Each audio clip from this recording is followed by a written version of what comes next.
Yo, gonna try my hand at this whole video log thing again.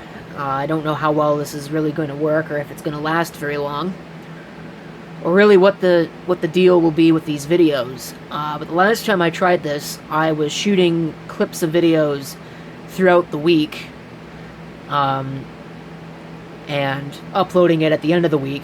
Today's Saturday, so there'd be a video today if I were still using the same protocol, but I don't know if I'm going to do that.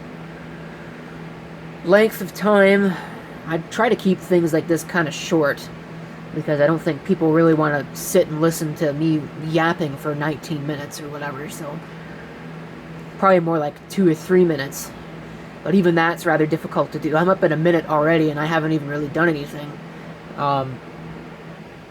So I'm thinking maybe 10 minutes, 5 minutes, 10 minutes, although I think 8 minutes is the sweet spot right now, because I mean you can see that right there, the mid-roll ad available for 8-minute videos. I think that was the sweet spot. It used to be 10 minutes, where when you hit 10 minutes, then you could put on the mid-rolls, and that's when the algorithms boosted up your video. But anyway, it doesn't really matter. It's all like Susan thing. Regardless, today's task, at least right now, this may just be a straight video. I may just throw this up and not even edit it. But today's task has I can't talk at all. Today's task has been to run backups on laptops, and right now this thing over here is kind of really irking me and holding me back, because it's running Windows 10, and they came out with the May update, 2004, and I don't know what's wrong with it, but it will not install on any machine.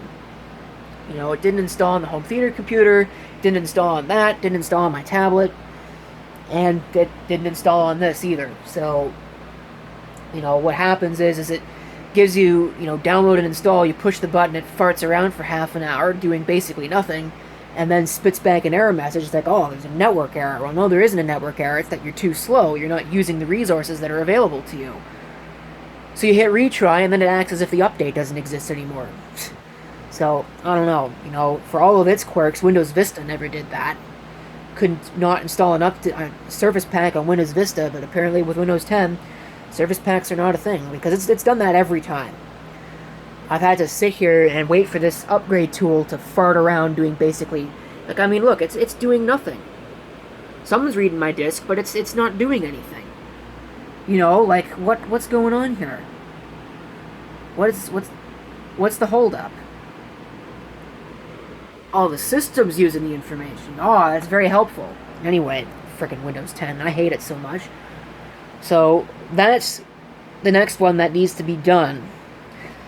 Although, in the meantime, I probably could go through the rest of this stack, and I think I probably will go through the rest of that stack, deal with it. I wanted to get that one imaged, but I can't, because it won't actually take the password for my backup server. I don't know what's wrong with that. So, whatever, I guess.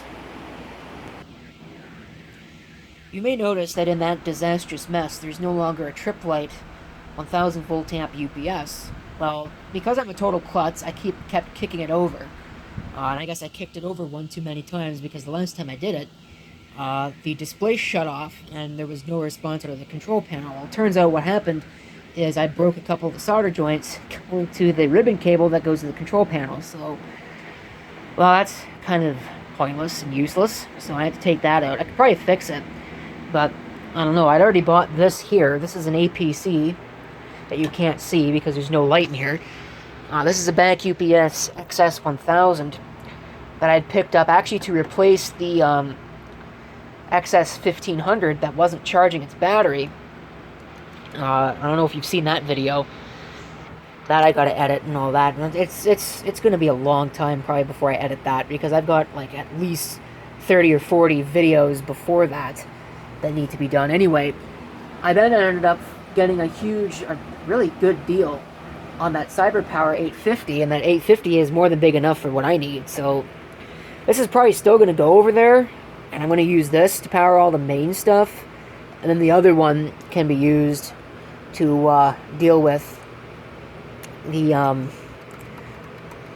other ancillary things that I'd like to have on the battery backup, like the web servers and things like that.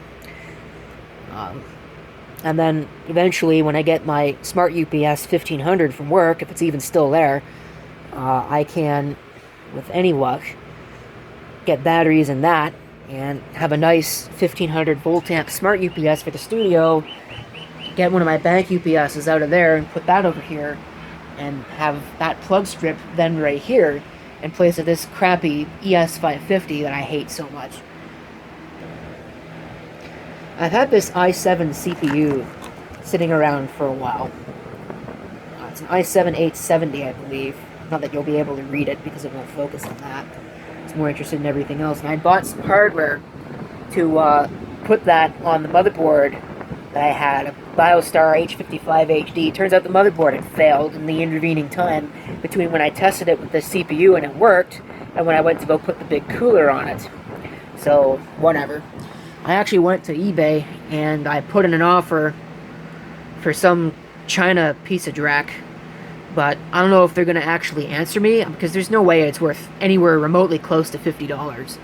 So I put in an offer for $20 US, which works out to, basically, I'd be in it for about $30 Canadian, which isn't too bad, I suppose, all things considered. I've already got $25 invested in the heatsink, and the RAM went into another machine, so it really doesn't matter, I guess, but I'm going to have to invest some money in RAM for that. I guess I also did put one in on an FM2. I really didn't want to do that, but I did it anyway. I don't think they're going to really answer. Neither one of them really is going to answer. I don't know if cauliflower virus has taken over China or whatever. The other one's in South Korea. I don't know if there are issues or what's going on, but really it kind of irks me when people don't answer things. Sometimes I really, really hate quirks in pfSense, and the scheduler here is one of them. I mean, like, look at this mess. Like, what is this?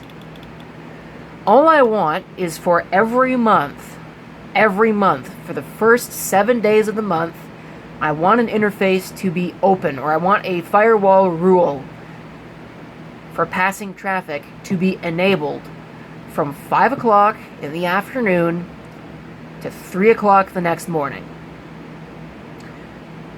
With any other piece of software in existence, you can do this. With pfSense, you can't. You've got to go in for each individual month and set it up. And because the times can't wrap around, it can't be 1700 to 3 o'clock. Oh no, that won't allow that. So I've got to have two options here. For one, for the 1700 to the end of the day, and then the next one from midnight to 3 o'clock in the morning. I mean, like, why? It's ridiculous. But I guess it'll work. I think that's probably about it. I don't really need any further content. I've got enough for one video. So I guess in closing, there should be 2 videos this week, because I've just finished editing 2 other videos. So I gotta render those and upload them and figure them all out. And so they'll come out presumably before next Saturday. Might only be 1. Might try and limit the uploads just to get them more exposure. Just because if I upload a video a day, people don't watch the videos. So that's the kind of deal that I'm going for. Either way, that's it for this. Thanks for watching. Let me know what you think of the whole video log thing. And I think that's all that I need to mention in this video.